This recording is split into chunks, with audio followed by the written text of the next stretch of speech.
Hello， 大家好，我是 Ron。那今天我要带大家来到台中去参观一个充满历史和文化的地方，那就是最近刚刚改建落成的台中演武场和国家漫画博物馆一带。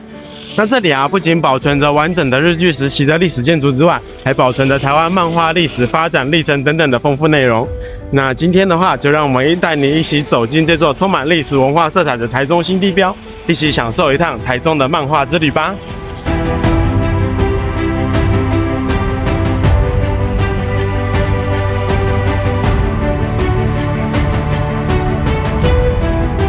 那第一站我们带大家来到台中的演武场。这里是一座建于1937年的武道馆，原本是司狱官和警察练习柔道和剑道的地方。后来在1945年被中华民国政府接管之后，改建为法务部的台中监狱。直到了现在则是纳入了国家级的漫画博物馆的园区。那这里也是台中目前仅存的武道场。过去这个地方其实常常有举办一些街头的演出跟市集的等等活动。现在被纳入漫画园区之后少了过去的那份繁杂，如今更多的是一份悠闲和专属于演武场的那份历史的沉淀。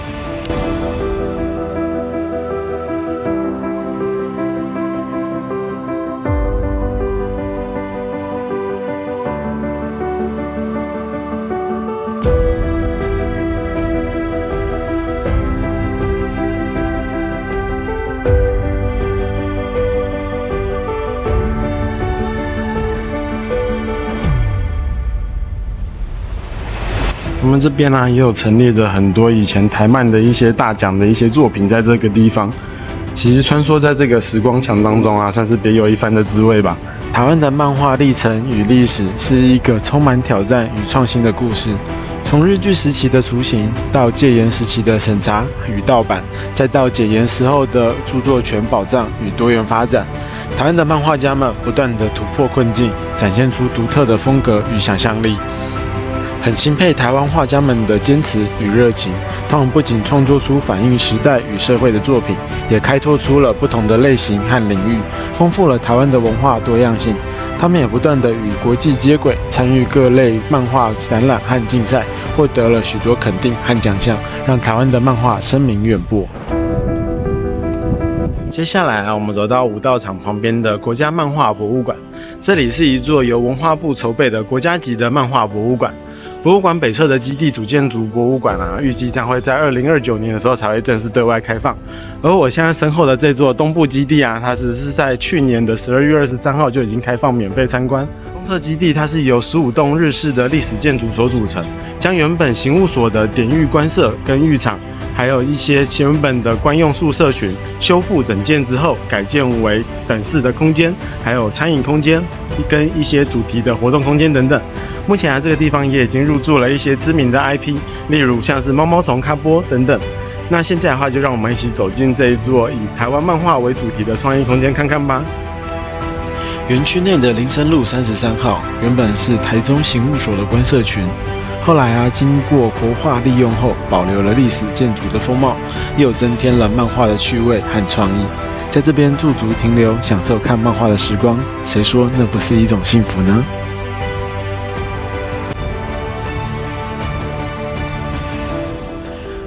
目前开放的园区中有15栋日式建筑，每一栋都有不同的展览和活动主题，不仅展现了台湾与日本的漫画历程和发展，也提供了一个互动和体验的空间，让你可以亲身感受漫画的魅力和趣味。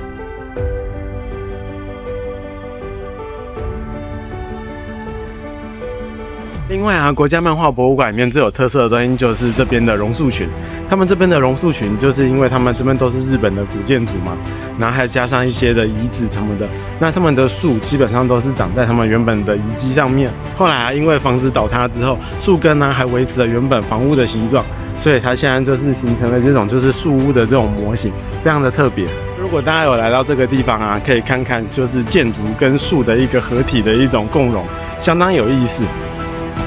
走进这些日式建筑里，可以看见搭配着漫画风格的屏风。这里的屏风在网络上也已经成为了一个热门的网红打卡景点，有的还点缀了台中的特色地标建筑，其精妙的工笔和鲜艳的色彩。来到这里可别忘记在这个地方留影纪念哦。榕树是园区里的一个奇观，它们有着粗壮的树干和前垂的气根，像是漫画中的树怪一样，包裹了曾经的一砖一瓦，让人感觉时间在这里停滞了。泡漫画也是园区中的一个创意，其前身为台中刑务所的浴场，为台湾现存少数的木造日式公共浴场。浴场内还画有各式各样毛茸茸的小动物，是不是感觉被疗愈了呢？在这个园区当中啊，我们可以看到各式各样的主题和世代的一个漫画作品，也可以在各个形态的漫画展演当中啊，去肆意的浏览这个地方的漫画书，甚至还可以在这个地方借阅馆内里面的漫画，也可以在这边的公共澡堂里面体验一下泡在漫画堆里的特殊体验。漫步在这个园区当中，可以感受到这里不仅是一个展示漫画的博物馆，也是一个让漫画跟生活相互结合活动的一个空间。闲暇之余啊，除了来这个地方看看日式建筑，享受生活的宁静外，也可以在这个地方阅读各类的漫画，相当有意思。而且啊，这里的建筑大多都还保留着当时日据时期的一个原始风貌，所以啊，其实这边的宿舍群走进去的时候，甚至都还可以闻到有一点点那种快木的香气在里面，相当的特别，就是一种古色古香的感觉。周边的环境也都整理得相当干净，有特色。每个转角啊，甚至都还可以发现其中的一些小巧思。而且啊，这个地方其实还蛮多学生来这个地方做校外教学的，算是为这个地方带来了不少生气跟活力吧。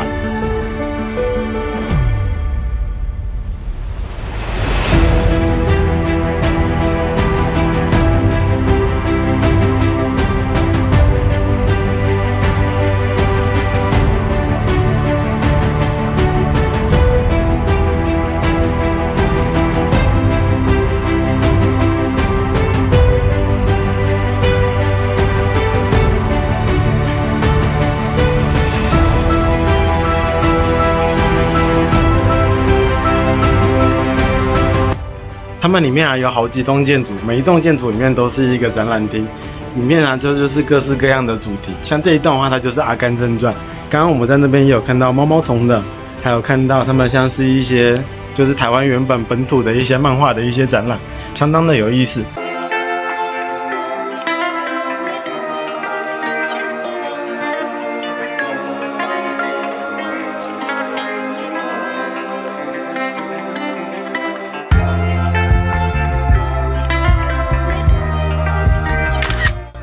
然后我这边还有这个慢拍机啊，大家可以在这个地方拍照留念做纪念哦。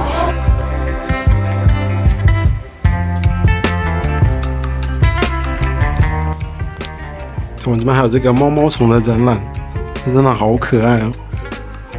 它这个好像是期间限定的展览吧。他们这边就是有记录他们作者在这边的一些创作日常。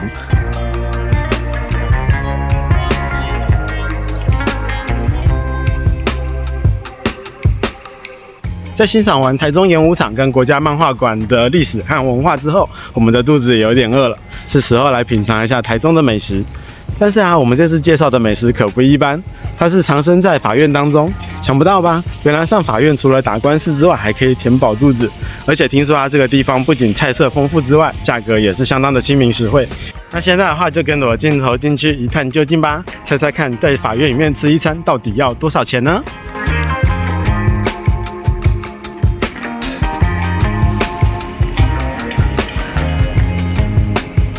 入口就是在旁边这边的小门，从这边进去。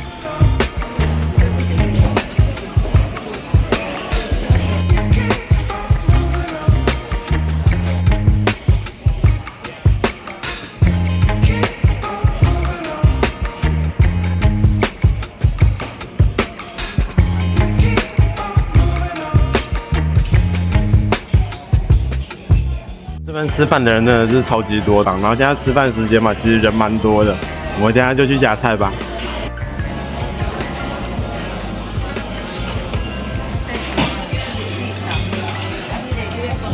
刚给你吗？对。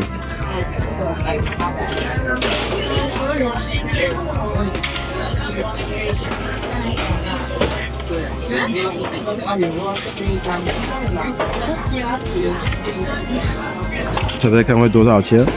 然后这样就好吗？哈。对。我们今天到法院这边来吃饭，他们这边的菜色真的是蛮多的。我们大概来的时间是差不多快要12点的时候，其实这边的人已经排了长长的人龙。那我们刚刚夹了一些他们的菜啊，猜猜看我们这一盘要多少钱？他们的青菜其实炒的还蛮脆的，但是因为他们可能因为已经炒了一段时间，所以其实口感上面吃起来是有一点冰冰的。然后我们这边呢夹了11样的菜，真的是我们刚刚过去结账的时候，听到老板娘讲说那个价钱，我都有点吓到。想说哇，这么多菜，现在才只要这个价钱而已嘛，真的是想不到。他们的这个蒜泥白肉好吃哦，就是外面传统的那种蒜泥白肉的味道。我们再吃一下他们的紫米饭，它饭的话是有3种可以选，就是白饭、炒米饭跟这种紫米饭。那是他们的花椰菜，他们的花椰菜吃起来像是那种冷冻蔬菜的那种花椰菜，吃起来会比较脆软一点点。水分比较多。再来吃他们这个猪耳朵，他们猪耳朵也是一大盘放在那边。反正在这边的菜真的是每样看起来都很好吃，就会想一直拿。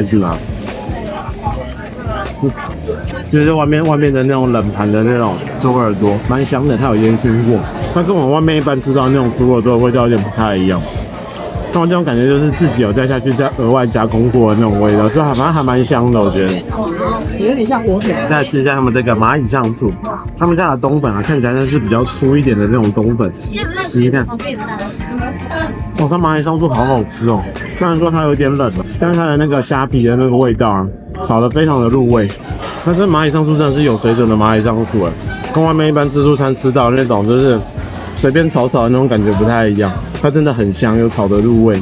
好，我们再来吃他们这个苦瓜风。苦瓜风也算是我平常在自助餐比较少会去夹来吃的东西，今天难得就来这边吃吃看。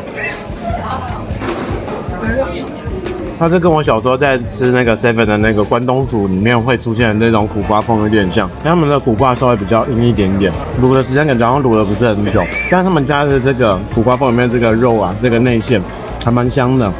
就是它的那个鱼浆味非常的浓。其实我发现他们这边的菜啊，基本上 CP 值高，然后口味基本上都在均等之上，就味道基本上我觉得都还算是不错的味道，至少都有80分以上的水准。我觉得它每一样菜单拿出来都是可以在外面卖的那种水准的。另外就是法院这边吃饭，因为它虽然说是从11点就开始卖，一直卖到2点，但是因为他们这边的人流量相当的大，那他们的菜啊，其实拿完之后他们就不会再补了，所以如果要来的话，一定要早一点来。如果你太晚来的话，可能就会没什么菜了。我们最后再来喝一下他们这边提供的这个汤，他们家的汤啊，闻起来就是柴鱼高汤的味道。那他们今天还提供的是紫菜汤，我们来喝一下。他们的汤好烫哦，所以我们很少喝到自助餐的汤还可以保持得这么烫的。因为他们家的汤味啊，鲜味非常的足，蛮好喝的。虽然说没什么料，但是他们家的香味真的是非常的够，真的是吃得太饱了。法院里面的自助餐啊，种类真的是蛮多的，而且味道完全不输外面自助餐的味道，甚至是我觉得都可以跟外面的那种餐馆直接做比拟了。那更重要是啊，这边的价位真的是只能用超级佛心来形容了。我们今天点了这么多菜，大概洋洋洒洒大概也有11样菜哦，这样子加起来总共只要255块钱。那唯一美中不足的地方啊，就是因为他们的餐台都没有做保温，所以很多菜啊在吃的时候都已经有点冰冷。但是瑕不掩瑜，整体来说还是非常的赞，推荐给大家。那国家博物馆的部分啊，虽然说每一栋建筑里面的展览内容都不是很多，但是大多都结合了日漫跟台漫的一些特色，展示台湾漫画的一些漫画光谱。认真逛下来的话，其实整体还是可以逛1到2个小时的。那我们今天的台中漫画知性之旅差不多就到这边咯，希望大家喜欢这个充满历史和文化的地方，也希望大家能够多支持台湾的漫画产业，让台湾的漫画能够发扬光大。如果你喜欢这支影片的话，请记得帮我点个赞、分享和订阅，也欢迎大家可以在下面的留言区告诉我你的想法和建议。我们下次见，拜拜。